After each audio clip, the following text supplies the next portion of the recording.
안녕하세요. 오랜만에 인사드리네요.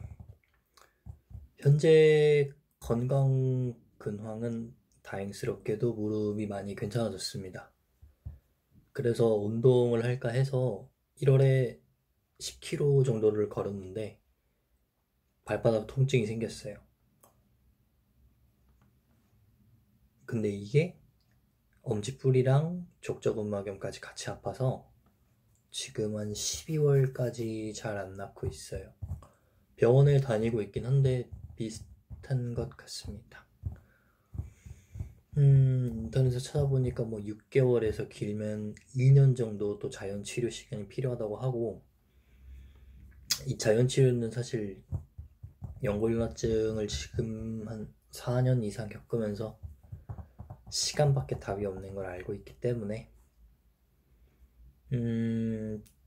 좀 다른 의미로 새로운 국면을 맞이한 것 같아요. 쉽진 않지만 아무튼 그렇게 지내고 있고요. 이전보다 그래서 사실 삶이 더 좋아지진 않았어요. 생각보다 무릎보다 발바닥이 생각보다 지명가 직접적으로 닿아있는 부분이라 조금 더 피곤하고 조금 더 행동에 제약이 있었던 것 같아요.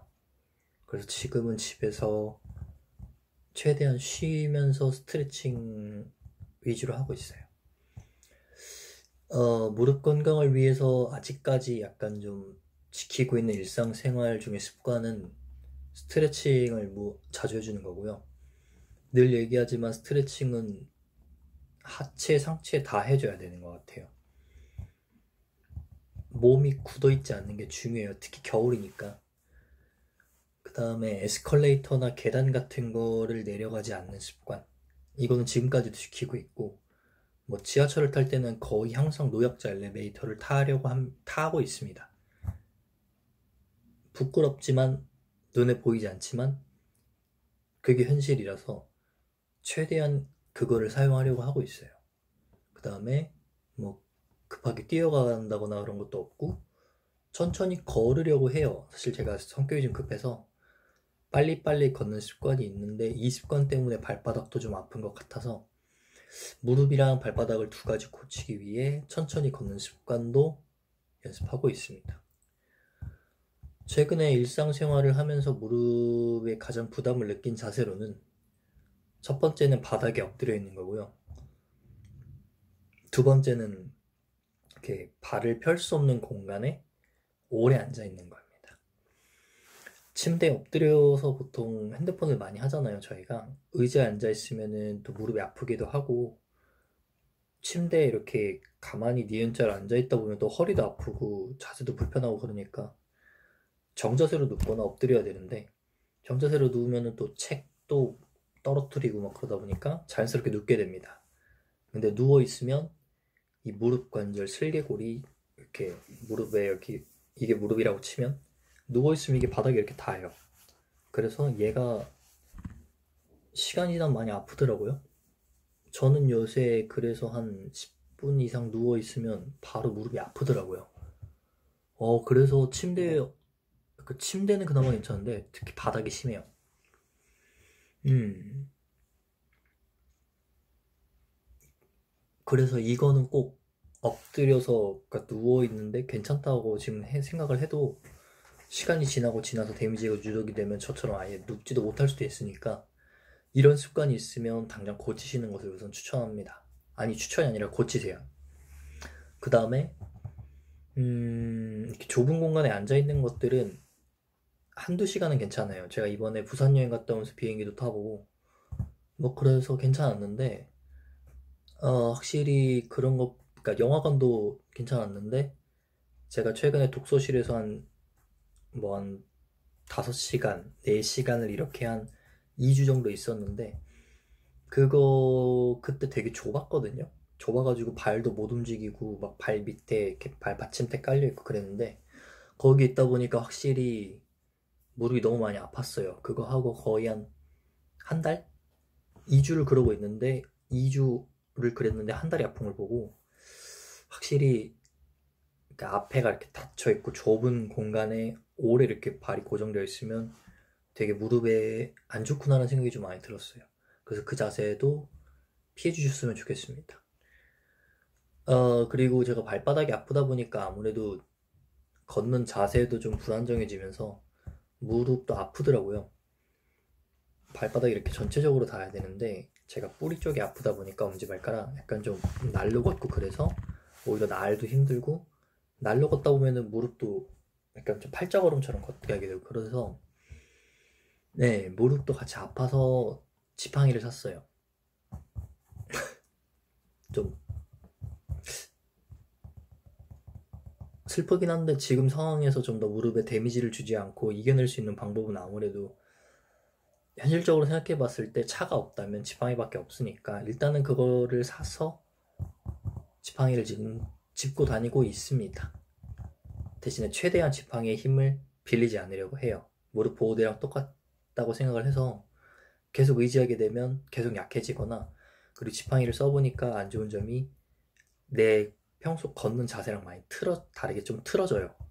지팡이에 기대게 되다 보면 상체도 수그리게 되고 약간 뭔가 하체도 숙이게 되고 제가 아무래도 뭔가 이렇게 저 장신만한 지팡이 이렇게 짚고 다니는 게 아니라 살짝 이렇게 이렇게 어른들이 짚는 걸 짚고 다니다 보니까 음 최소화하려고 합니다. 그리고 최근에 제가 든 생각은 이걸 현명하게 이겨내기 위해서는 자신이 할 수 있는 범위 내에서 마음의 안정을 갖는 취미 생활을 찾는 것을 꼭 권하고 싶었어요. 저는 이번에 그러니까 리딩 모임에 초대를 받아서 그러니까 연극의 대본 같은 거를 읽는 것을 새로운 취미 생활로 가졌는데 생각보다 제가 이렇게 기대했던 것보다 이렇게 즐거움이랑 행복감이 되게 크더라고요. 그러다 보니까 이런 긍정적인 에너지들이 좀 생기다 보니까 이렇게 일상생활을 하다가 힘든 시간이 와도 잘 버틸 수 있게 되었어요.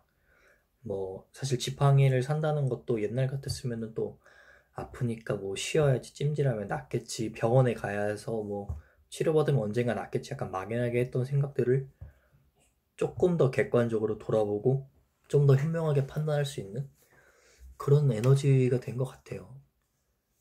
참 말이 그렇긴 한데 힘든 시간이 찾아와도 잘 이겨낼 수 있는 게 아니라 잘 버티게 돼요. 긍정적인 에너지들이. 그러다 보니까 버틸 수 있으니까 앞으로 나아갈 수 있고 그러다 보면 걷기 운동이나 뭐 스트레칭이나 아니면 재활 운동 같은 거를 좀 더 나를 위해서, 무릎을 위해서, 미래를 위해서 자주 하게 되더라고요. 긍정적인 생각을 가질 수 있는 게 된 것 같아요. 그러니까 좋은 신체에 건강한 정신이 깃든다는 말도 있지만 건강한 정신이 있어야 좋은 신체도 유지할 수 있다라는 거를 이번 시간을 통해 가졌던 것 같아요. 이전에 했던 취미생활을 생각해보면 취미생활에 관한 얘기예요, 이거는. 저는 뭐 스포츠를 되게 좋아해서 볼링, 축구, 뭐 당구, 게임 아니면 뭐 노래방, 코인 노래방 이렇게 할 수 있는 것들을 갔었는데 이것들을 생각해보면 전부 뭔가 잘해야 된다는 강박관념이나 타인과의 경쟁을 얻는 걸 통해 승리, 패배 이런 게 꼭 갈렸어요. 그러니까 노래방 같은 경우에도 꼭 잘해야겠다 이런 것도 있고 제가 야구도 많이 봤는데 야구장에 가면서 느낀 거는 제가 뭔가 부르지 못하거나 할 수 없는 응원가들이 이렇게 나오면 재미가 없어요. 노래방도 똑같이. 그러다 보니까 잘해야 된다. 이런 마인드가 꼭 강박관념 같은 것들이 있는 취미를 쭉 해보니까 되게 취미를 하면서도 제 에너지를 뭔가 좀 더 깎아먹는 느낌이 좀 더 강했던 것 같아요. 근데 이번 취미 같은 경우에는 정말 사람들끼리 앉아서 정말 단순히 읽는 거다 보니까 경쟁이나 뭐 서열의 측면이 없기 때문에 정서적으로 되게 안정적인 측면을 많이 받았어요. 그냥 그냥 나에게 있어서 소모되는 것보다 얻는 게 더 훨씬 많은 느낌? 그때 운동 같은 경우에는 소모되는 게 요 정도면은 얻는 것 또한 요 정도에서 요 정도였기 때문에 사실 삶에 그렇게 도움이 된다고 여기지 않는다고 하면 옛날에 나한테 좀 미안하니까 그건 아니고 네 그래서 좀 생각을 좀 바꿔서 그런 것들이 물론 재밌고 좋지만 우리는 약간 지금 특수한 케이스다 보니까 나 챙기기도 좀 힘들고 그래요. 그래서 뭐 집에서 볼 수 있는 영화나 아니면 독서, 영화관에 가서 볼 수 있는 분들은 영화를 봐도 되고, 무릎 옆에서 그게 안 되면은 집에서 이렇게 케이블 채널이나 요새는 넷플릭스가 보편화되어 있으니까 그런 것들을 보거나, 아니면 독서, 아니면 거리가 멀지 않은 여행이나 이렇게 사람들을 만나서 하는 수다 같은 거를 통해서 본인이 좋아하고 사랑하는 취미를 통해서 이렇게 내면의 지금 아픔이라, 아니면 무릎 통증, 고통과 함께 찾아오는 이렇게 좀 분노감들 있잖아요. 이런 것들을 누그러뜨릴 수 있는 긍정적인 에너지를 꼭 얻을 수 있는 방법을 찾으시는 걸 권합니다. 이게 진짜 좋은 것 같아요. 물론 저도 지금은 무릎 통증에서 약간 벗어나서 어떻게 보면은 무릎 통증 초기처럼 발바닥으로 괴로움을 얻고 있지만, 긍정적인 에너지를 이렇게 찾는 취미를 가지니까, 그리고 확실히 연골연화증을 한번 되게 장기간 겪으면서 이게 어떤 병인지 알고 있기 때문에 뭔가 병원에 대한 강박관념이라든가 이 병원 뭐 이사 이치료법 그런 거에 매달리는 것보다 그냥 자연치유의 개념을 온전하게 받아들이게 되고, 좀 말이 돌아갔는데 하여튼 긍정적인 역할을 주는 것 같아요. 잔잔한 취미생활들을 하면. 자, 마무리를 하면 재차 말씀드리지만 연골연화증은 짧은 시간에 나을 수 있는 병이 아니에요. 물론 저 같은 경우에는 중간에 한 번 더 사고를 쳐서 쉬어야 될 때 안 쉬고 축구나 마라톤 무리를 했다가 저는 진짜 평생 질환으로 바뀌었기 때문에. 하지만 아닌 분들이 더 많아야 되고 연골연화증은 짧은 시간 내에 나을 수 있는 병이 아니에요. 그렇기 때문에 어차피 긴 시간을 저희가 가지게 됐잖아요. 그러면 나와의 대화를 계속 하셔서 병을 이렇게 이겨낼 수 있는 슬기로운 이렇게 요소들을 찾으셨으면 좋겠어요.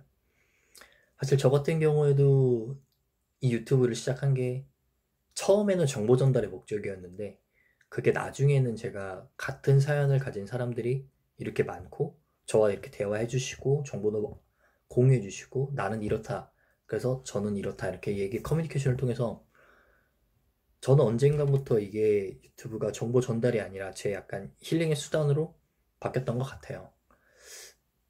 이것도 저는 이 병을 이겨낸 방법 중에 하나였다고 지금은 좀 생각을 하고, 그래서 꼭 이런 방법들을 찾으셨으면 좋겠습니다.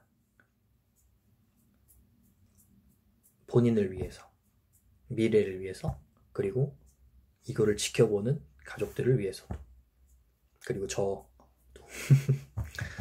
이렇게 가끔씩 좋은 소식들 이렇게 올려주시는 분들 보면 재밌어요. 사실 저는 제가 누군가에게 영향력을 이렇게 끼친다고는 한 번도 생각해 본 적이 없는데, 이걸 하면서 되게 나도 그런 사람이 될 수 있구나라는 거 유튜브를 정보 공유를 통해 하면서 느꼈고, 상당히 긍정적인 영향도 많이 받은 것 같습니다.